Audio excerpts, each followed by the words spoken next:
আজকে আমাদের অত্যন্ত দুর্ভাগ্য যেখানে সাংবাদিকরা এসেছি আমাদের দাবি নিয়ে। আমি ঠিক জানি না যেটা শেষ কোথায়, আর আমাদের আর শেষ পর্যন্ত কত দূর যেতে হবে। আমরা সারা বাংলাদেশের আন্দোলনের খবর প্রচার করি, আর আমাদের বোধহয় এখন নিজেদেরই আন্দোলনে নামার সময় হয়েছে।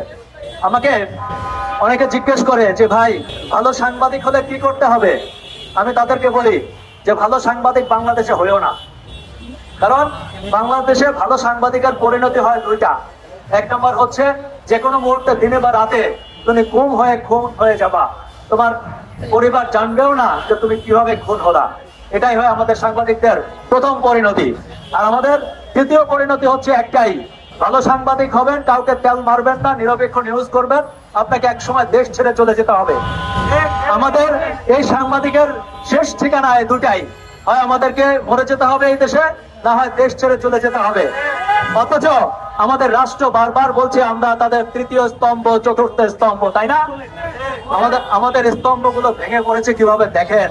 আমি আজকে খুব আফসোস করে বলেছি, আপনারাও লিখে রাখেন, সকল মিডিয়া সাক্ষী থাকেন, আমি আলী আসগর ইমন বলে গেলাম, এদেশে ভালো সাংবাদিক জন্মাবে না, যুগের পর যুগেও জন্মাবে না।